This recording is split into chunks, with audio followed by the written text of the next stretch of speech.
Salam kemenangan. Hari-hari ini kita melihat ada orang-orang yang Tuhan bawa naik. Tapi ada orang-orang yang Tuhan biarkan turun dan semakin turun. Apa yang membuat mereka berbeda? Saya belajar dari kitab bahwa ada orang-orang yang memang membiarkan dirinya dididik demikian rupa sehingga dia terus naik. Tapi sebaliknya ada beberapa orang yang bereaksi salah dan membuat dia terus turun.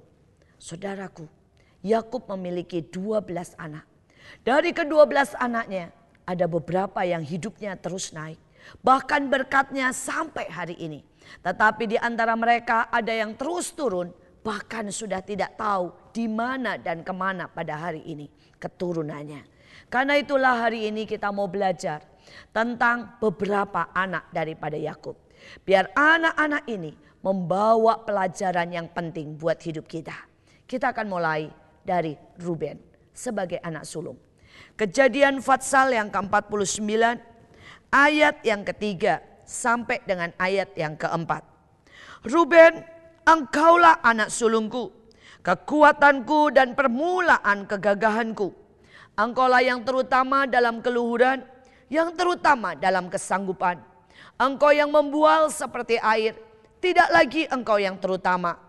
Sebab engkau telah menaiki tempat tidur ayahmu. Waktu itu engkau telah melanggar kesuciannya. Dia telah menaiki petiduranku. Saudara, ada sesuatu yang sangat menyedihkan dari orang yang bernama Ruben. Dia diharapkan menjadi yang terutama dalam kekuatan dan keluhuran. Hak kesulungan ada dalam hidupnya untuk menerima double porsi dari saudara-saudaranya. Tetapi dia jatuh di tengah jalan. Dia tidak pernah lagi menjadi yang terutama. Bahkan dia bukan siapa-siapa. Alkitab mengatakan karena sebuah alasan. Ruben jatuh dalam perzinahan. Ruben jatuh dalam ketidakkudusan. Hari-hari ini roh perzinahan sedang dilepaskan oleh iblis begitu rupa. Di mana-mana orang jatuh dalam perzinahan. Mulai dari anak-anak sampai kepada orang dewasa. Saya melihat ada begitu banyak anak yang mulai membuka situs-situs porno. Ada begitu banyak game yang sengaja dibuat isinya untuk menggoda dan membawa orang jatuh dalam sebuah ilusi yang sangat mengotorkan dan menajiskan. Saudara, saya melihat hamba-hamba Tuhan berjatuhan. Saya melihat orang-orang yang dulu punya power yang luar biasa mendadak kehilangan urapan karena dosa perzinahan. Dan hari ini menjadi sebuah pertanyaan. Bagaimana kita menjaga hidup kita? Tidak ada seorang pun yang sanggup menjaga. Tapi mari menjerit kepada Tuhan. Mari jujur kepada Tuhan. Kenali kecenderunganmu. Kenali dosa-dosa. Kenali setiap akar-akar kepahitan.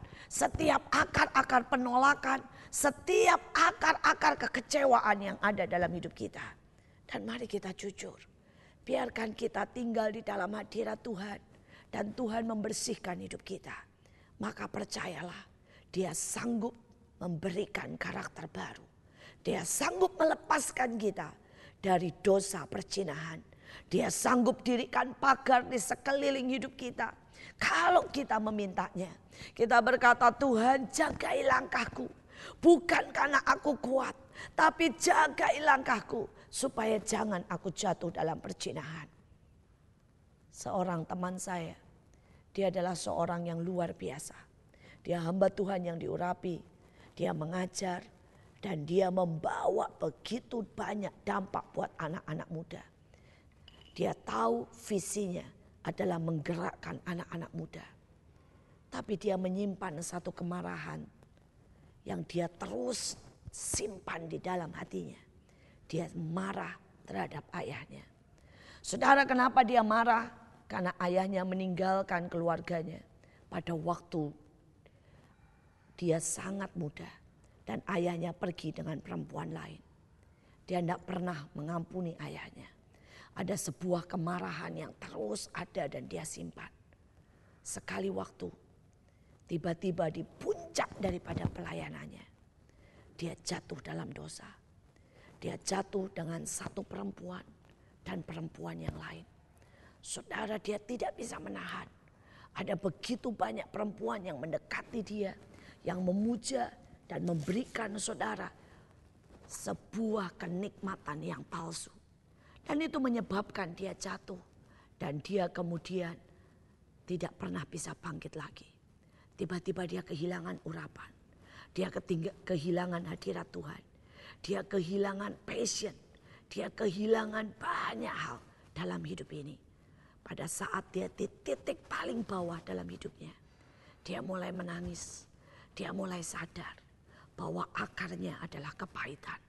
Bahwa akarnya dia tidak pernah mengampuni ayahnya. Dia mohon ampun dengan Tuhan.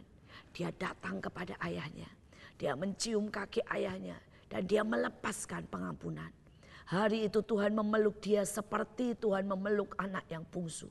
Tuhan memulihkan. Dan dia kembali naik, kembali diurapi, kembali mendapatkan setiap panggilannya. Saudara, sekali lagi, jangan biarkan hidupmu hancur seperti Ruben. Jangan biarkan perjinahan, kenajisan, kekotoran itu menempel dan kemudian merusak masa depanmu, merusak semua panggilanmu. Cari akarnya dan berdamailah dengan Tuhan.